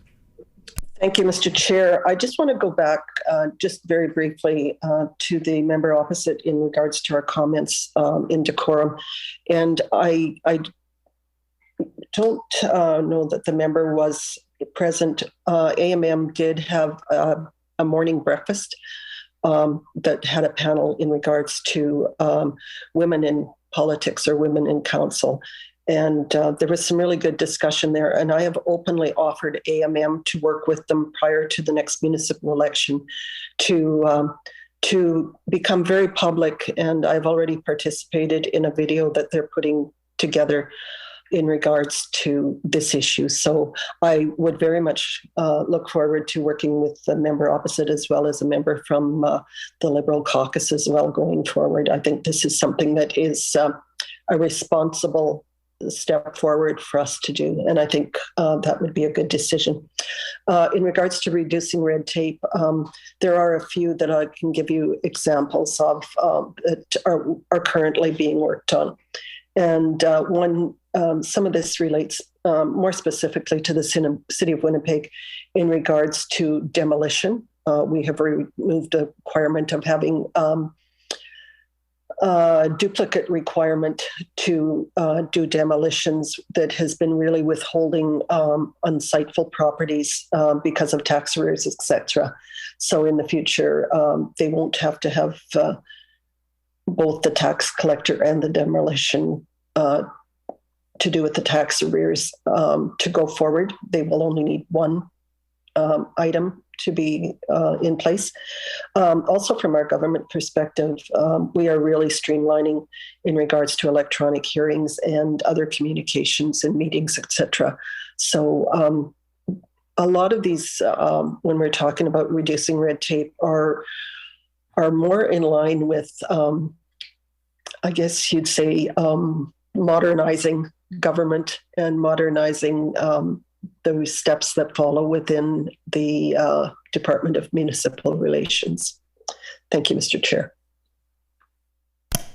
The honourable member for Concordia. So very quickly, to the minister's mention of the women's breakfast at AMM, and I spent some time speaking with a number of women who attended afterwards, because I wanted to know more about what was talked about and ways forward that we can all work together. But over and over again, they said, "Well, why weren't you there?" And I said, "Well, it was a women's breakfast. I didn't know I was allowed." And as somebody who, as a man who tries to give as much space to those who traditionally don't have as much space, I'm always willing. Women's breakfast, more power to you. And I want to be giving you that time and that space. They're like, no, you're an ally. Like, you should be there and you should be listening. So lesson learned, and in the future I'll be there, albeit very quiet and listening, but definitely want to be there. I don't want to spend too much time on the regulatory requirements. I was hoping to give time to the Liberal member, who I know I can't comment on.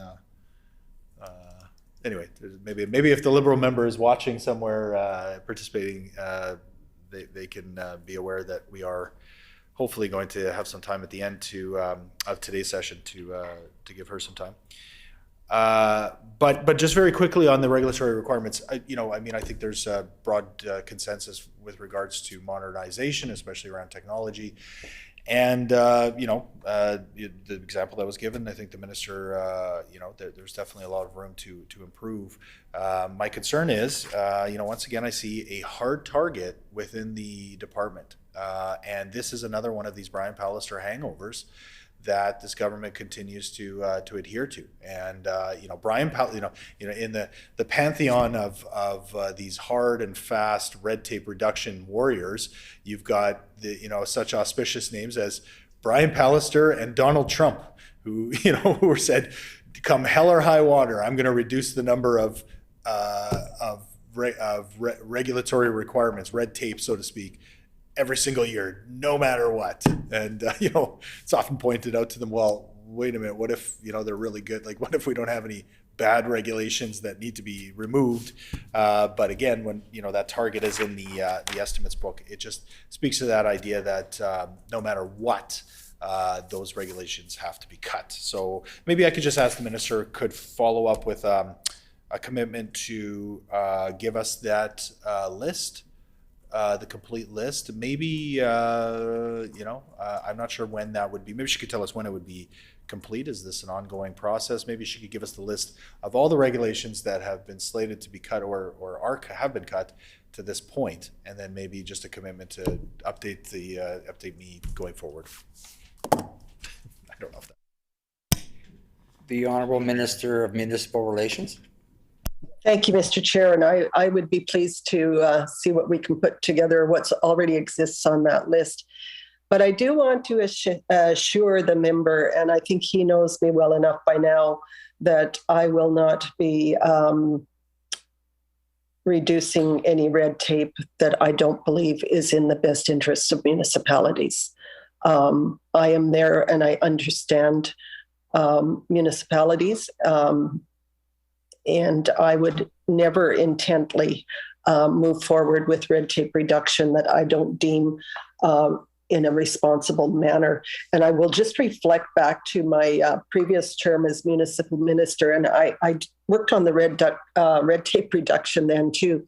And just to tell him, the individual, that when we're talking about red tape reduction, this has not been undertaken for so long.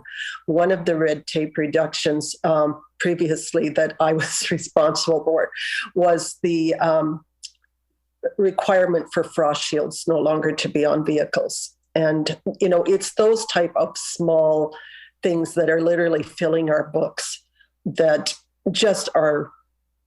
they just don't exist anymore. So I would not fear these reductions as quoted by number specifically. We need to have goals. I think goals are a great thing to have. I think we all need that to keep us moving forward in a positive manner.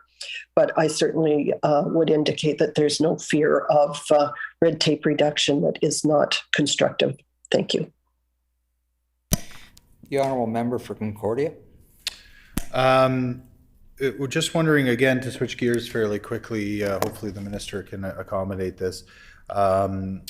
Just a question with regards to a letter that she would have received back on March 18th from the Pembina Valley Water Cooperative, and just outlines, I think, fairly well the concerns that those folks in that part of the province have with regards to the crunch that they're facing with regards to potable water, as well as water for agriculture, for irrigation. And the situation that or the circumstances that they're painting, again, that I believe the minister would be aware of, are pretty dire. They are, a region of the province is growing. They are looking for where there's lots of business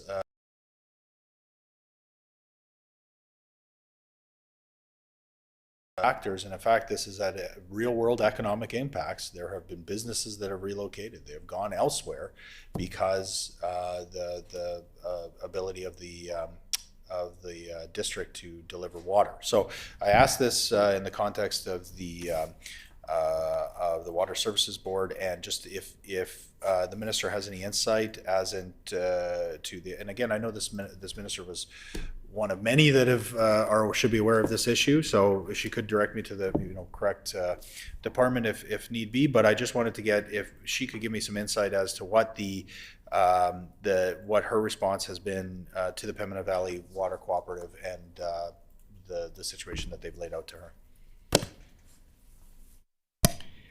The Honourable Minister of Municipal Relations. Thank you, Mr. Chair, and I'm happy to share information. Our department had a very good in-person meeting with Pembina Valley Co-op within the past month, and I have to say that their growth and their expansion is very exciting. I will also share that I think they have done an amazing job within their co-op, their water co-op, as have many others. I've talked to Cartier most recently as well. And Pembina Valley has a very good plan put together going forward, absolutely. And I would also like to share with the member that we have a working committee within our government that is working with Pembina Valley as well as other stakeholders in that region as well. So those conversations will be continuing. The honourable member from Concordia. Can the minister just inform the committee of who is on that working group, who sits on that working group?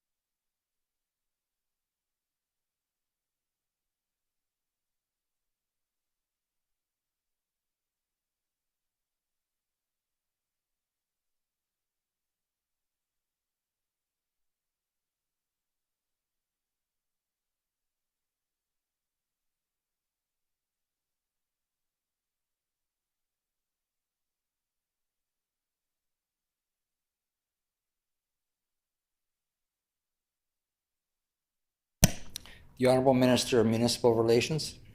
Well, thank you, Mr. Chair. Of course, municipal relations, we are certainly engaged with them. Government services, we've been working with Minister Helwer very closely on other projects in that area as well. As you've said, it is a growing area. They are attracting a lot of industry. So the Minister of Economic Development, of course, is included in this as well as Environment and Climate and Parks. And definitely agriculture is a part of this as well. And I want to add to that, it's not just Pembina Valley Co-op. We have also recently met the ministers, basically all the ministers that I've already indicated. We met recently in Brandon with a very large group of Keystone potato producers. So this, what we're facing isn't just in the Pembina Valley, it's all across our province. There are numerous great projects moving forward. And of course, a lot of it involves water. So we are looking very closely and working on our water strategy going forward. And we happen to have at the Keystone Potato Producers, we happen to have industry represented there as well. And we're very fortunate that two of the executive members for, I believe it was McCain's, were in attendance. And they were very impressed with our meeting and also very impressed that the steps and the commitment that Manitoba is taking to work with the producers as well as the water co-ops in our area to ensure that that we can move forward and we can supply the needs not just of the communities for clean potable water, but also for the ag producers and extend that into industry. And we have had other new projects come forward most recently. So this is something that will be a very top priority going forward. The Honorable Member from Concordia. And just, I don't want to spend, again, I have too many more questions to ask, but maybe I'll just throw this out there, is just sort of understanding, is the minister saying that it's a working group of the ministers or individuals within departments?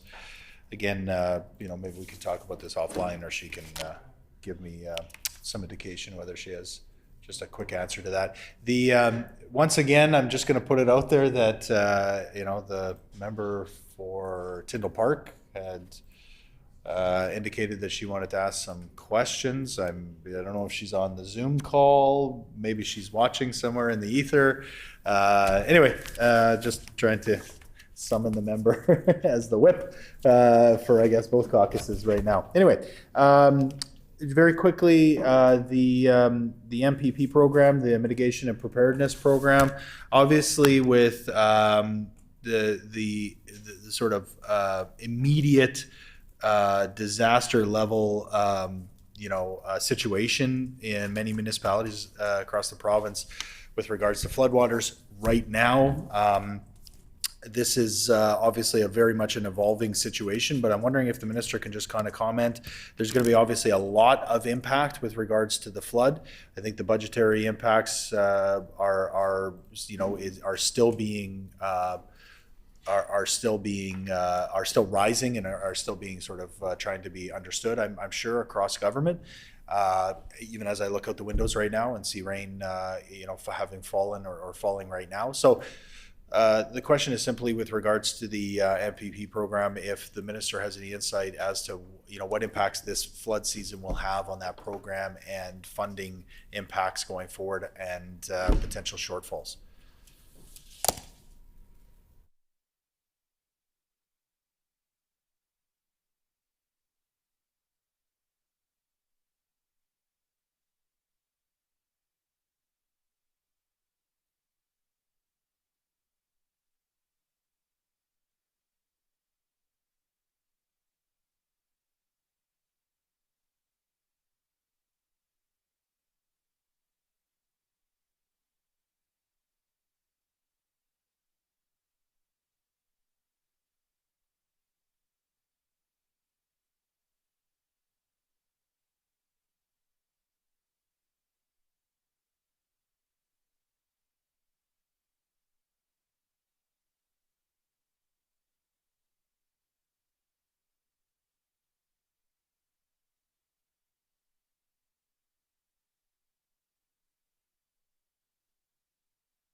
The Honorable Minister of Municipal Relations. Well, thank you, Mr. Chair. And yes, this is definitely a topic that we should discuss. It's very concerning. I've been up front and center back in 2011 in the flood and every flood since then, and more recently 2020 in my area and in the Westman area. We've had significant communication with our municipalities going forward and throughout this, and it's very clear that this particular event, whether it's on the southeast side or the western side, like we're experiencing now, the assessment of this damage is going to be significant. There's no doubt about that. I think the Minister of Transportation indicated yesterday that we're well over 100 million, and there's no idea or any way of knowing right now what that final figure will look like. It's probably going to be several weeks before we'll get anywhere close to a final figure on this. Having said that, I am very pleased that this is a government that has a very large contingency fund for these types of emergency expenditures, and a great deal of confidence in that. So we will continue working with the municipalities very closely to ensure that all the DFA claims are dealt with in an expedient manner. I think this is a good opportunity. I just have to really send a big thank you to the Minister of Infrastructure and Transportation, as well as all his department staff, but also to emergency measures. We've had really good responses coming in about how helpful they've been. I have not had any distress calls from any municipality, and I think we're in the 30 range of municipalities. And that's about 25% of municipalities in this province that are under a state of emergency right now. And I have not had one call in fear or panic that they are not getting the help that they need right now. And I also have to speak to the mitigation that's been done in the past few years, and even since 2020, to ensure that our communities and our municipalities are better prepared for these types of events. We're seeing them more often, and they're some respects getting more severe. So no lives lost. Yes, people displaced, but not to the level that it certainly could have been that we saw back in 1997. So I feel very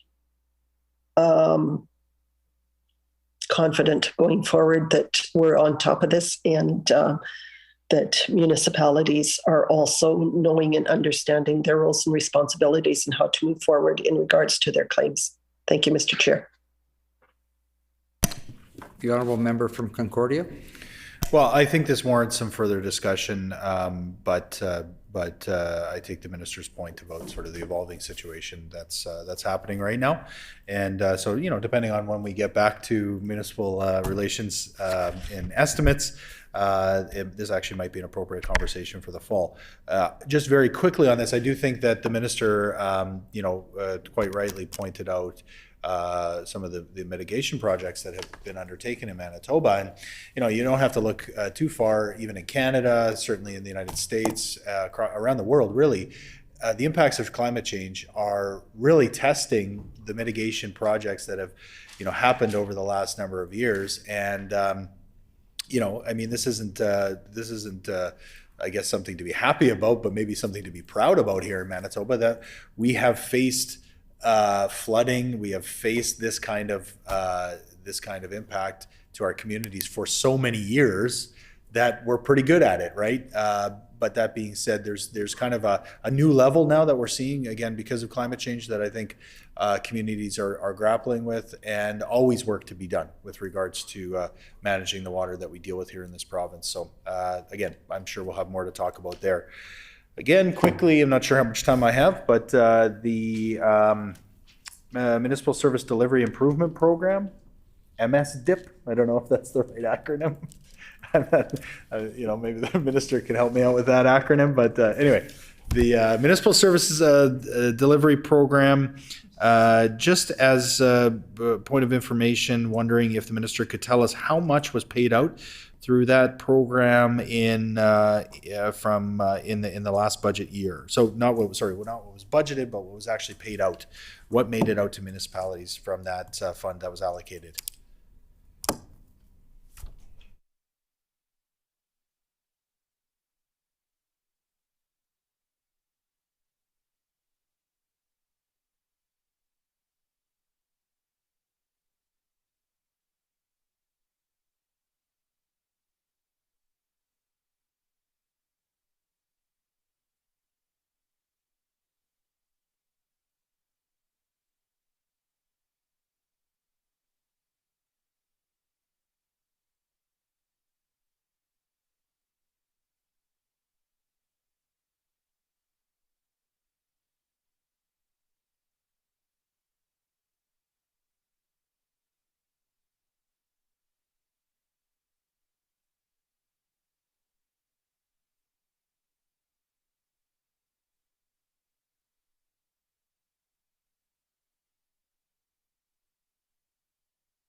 The Honourable Minister of Municipal Relations.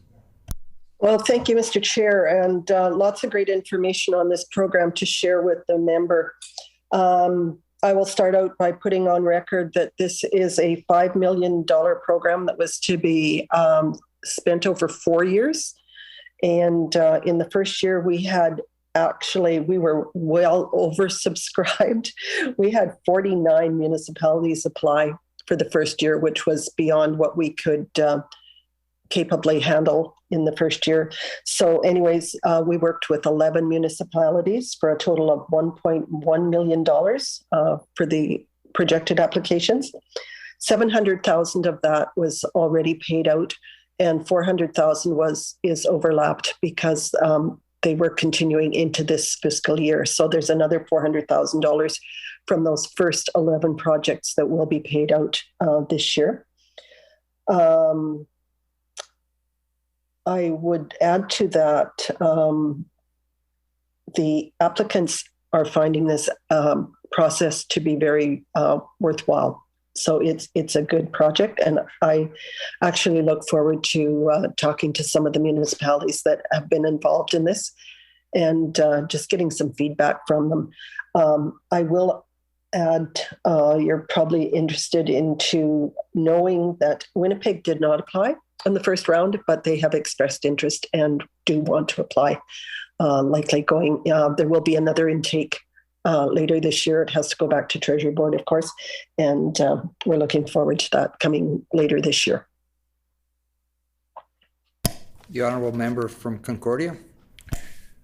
Okay, appreciate that. And again, I have more to ask there, but in the interest of getting as much in as possible, one of the major concerns, again expressed through the Association of Manitoba Municipalities last June, I guess, yeah, we're coming up on a year. I spent a lot of time virtually traveling the province at our district meetings, and this year looking forward to actually being in the communities, but last year it was still virtual.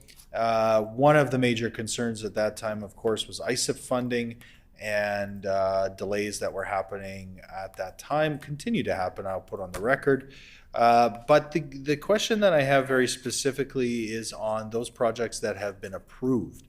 And one of the issues, again, that came through AMM and in talking with individual municipalities who have projects that are that have been awarded ISIP funding, they have indicated an issue they're now running into where the application was originally done in 2019. The province, and again, we could quibble about why it's held up, but the money didn't flow until just very recently. And now they're going back and they're looking at, shovels in the ground, and they're saying, wait a minute, construction inflation inflation in general has gone through the roof, but construction inflation especially has gone through the roof.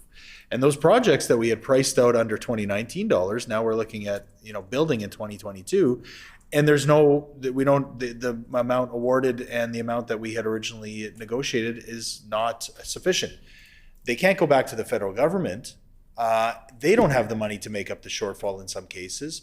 So I'm wondering if the minister has any insight into what, initiatives her government is going to take to rectify this situation. And maybe she can just give me maybe a list of those projects that have been awarded ISIP funding but have not begun construction.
The Honorable Minister of Municipal Relations.